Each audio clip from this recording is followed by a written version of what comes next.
अस्सलाम वालेकुम नाज़रीन, मैं हूं तारिक चौधरी और आप देख रहे हैं Kashmir time digital. Kashmir time digital में आज हम लेके आए हैं, रिसेंट इलेक्शन हुआ है 10 अगस्त को बाग के 3 हलकों में और हवेली के 1 हलके में, यानी टोटल 4 नशस्तों पर इंतखाब हुआ है।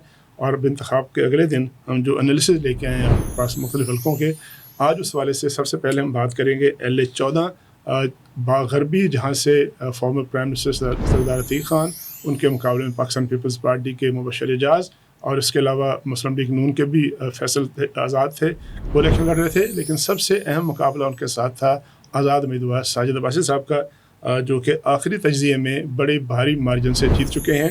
अपने तज्ज़िया निगार अफजल भट्ट साहब से बात करेंगे कि ये इतना बड़ा अपसेट जो हुआ है, जिसमें कई अशरों की जो बालादस्ती थी मुस्लिम कॉन्फ्रेंस की बाकी हरीफ जमातों पर, वो कैसे ख़त्म हुई, इसकी वजूहत क्या थी। भट्ट साहब, वेलकम करता हूँ आपको। ये बताइएगा कि सबसे बड़े जो अपसेट हुए हैं इस इंतखाब में, उसमें एक इसको गिना जाता है कि सरदार अतीक साहब, जिनकी आबाई नशिस्त जहाँ से जनाब मुजाहिद अव्वल सरदार अब्दुल कयूम खान मरहूम भी इलेक्शन लड़ते रहे, उसको इतनी भारी मार्जिन से जीत हार जाना, ये क्या किस चीज़ का शख्स आना है? और बहुत शुक्रिया तारक साहब। देखें, एक तो ये है कि ये 70-75 साल की एक बालादस्ती थी। 47 के बाद धीरकोट का ये इक़्तिदार शुरू हुआ जी। और शायद वो 75 वाली एक जो 74 वाली असम्बली थी जिसमें मुस्लिम कॉन्फ्रेंस का बायकाट था, उसके अलावा कोई असम्बली ऐसी नहीं थी जहाँ धीरकोट की, गाजियाबाद की ये नुमाइंदगी ना हो। एक तो ये सबसे बड़ा अपसेट इस हवाले से है। खुद 2 दफ़ा प्राइम मिनिस्टर रहे अतीक साहब, सरदार कयूम साहब प्रेसिडेंट रहे, प्राइम मिनिस्टर रहे, और ज़ाहिर है कि वो इतनी बड़ी शख्सियत है, मुजाहिद अव्वल के हवाले से जाना जाता है। एक जमात है जिसका क्रेडिट है कि कश्मीर को आज़ाद कराने में उसका मेन रोल था। तो उसके प्रेसिडेंट का इस तरह बाहर हो जाना, ये एक बड़ा ही अपसेट है। लेकिन मेरा अपना ख्याल यह है कि इस बड़े अपसेट के अंदर कम अज़ कम जो वजूहात है ना, वो कोई 15-20 तो वो है जो अतीक खान साहब के कसूर नहीं है, उनकी गलतियां नहीं है। अतीक खान साहब, जाहिर है कि जो बंदा बड़ा लीडर होता है वो अपने हल्के में कम वक्त देता है, पाकिस्तान की पॉलिटिक्स करते हैं, कौमी सियासत करते हैं, ठीक है। और अब वो दौर नहीं रहा कि लोग जो है वो शख्सियात पर कर वोट देते थे, क्वालिटी देख के वोट देते थे। अब तो यह है कि डे टू डे मैटर है कि मेरे जनाजे पे कौन आया, मेरी शादी पे कौन आया, मुझे तीमारदारी पे कौन आया, मुझे ईद पे फ़ोन किसने किया, मैं बीमार था तो मैं बीमार पुरसी किसने की। अब वोट सारा इसके गिर्द घूमता है। फिर यह है कि जब मुझे ज़रूरत पड़ी किसी पैसे देने की तो वो काम कौन आया। अब बिल्कुल सियासी माहौल बदल गया है।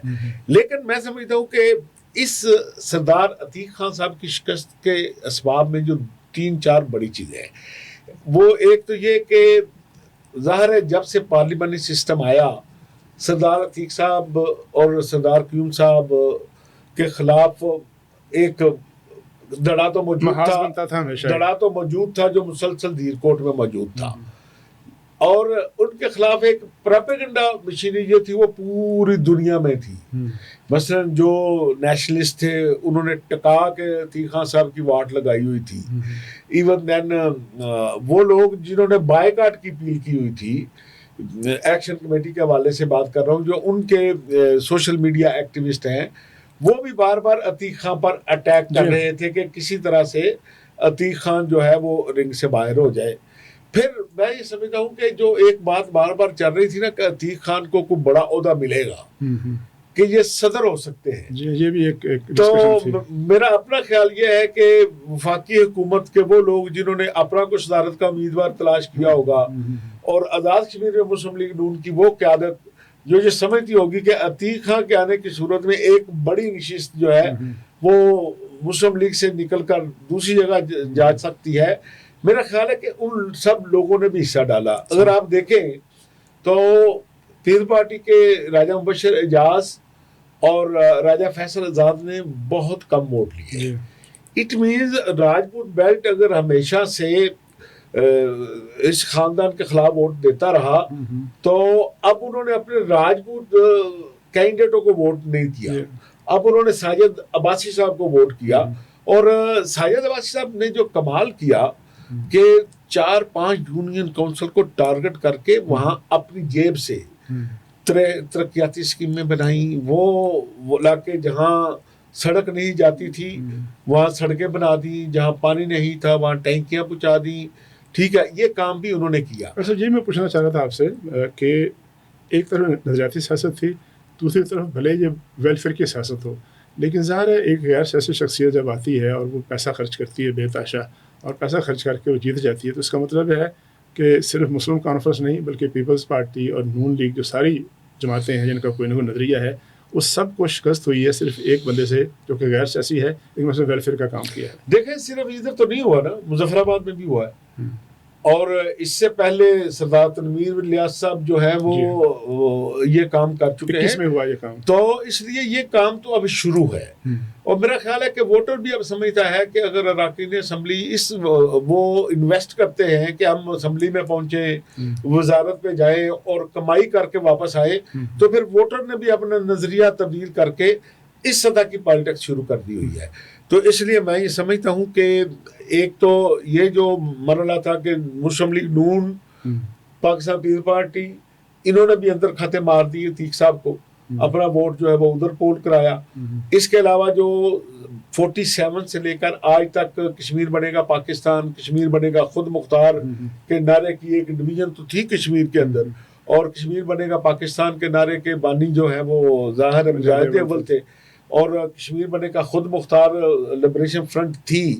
بعض اوقات ان کے ساتھ مل کے بھی کشمیر کے لیے کام کرتے تھے، لیکن وہ سمجھتے تھے کہ یہ ان کو ٹارگٹ کریں گے تو کشمیر بنے کا خود مختار کی فتح ہوگی. یہ بھی ایک تھا، ان کے ووٹر اس والے سے بڑے انرجیٹک تھے. دوسرا یہ ہے کہ سردار عتیق احمد خان صاحب نے اب بھی یہ سمجھا کہ صرف نعرے کی بنیاد پہ ووٹ ملتا ہے. اب ووٹر کے تقاضے بدل گئے ہیں. آپ نے اس کی غمی خوشی میں جانا ہے، آپ نے اس کی بیمار پرسی کرنی ہے، وقت سے ضرورت اس کی مالی امداد کرنی ہے. جب وہ آپ سے کہیں کہ مجھے ٹرانسفارمر کی ضرورت ہے، وہ ٹرانسفارمر دینا ہے. اب یہ نہیں کہنا کہ ہم قومی خدمت کر رہے ہیں تو ہمیں ووٹ دیں. یہ بات کا فیصلہ تو اس الیکشن نے کر دیا ہے. بہت شکریہ بٹ صاحب. ہم نے ڈسکس کیا LA-14 دیرکوٹ غربی باغ کہ یہاں ایک بڑا اپسیٹ ہوا اور ایک بہت بڑی سیاسی شخصیت کو شکست ہوئی ایک نووارد شخص کے ہاتھوں، جو کہ بظاہر تو غیر سیاسی ہے، اور انہوں نے اپنے ویلفیئر کے بنیاد پر الیکشن لڑا، الیکشن جیت لیا.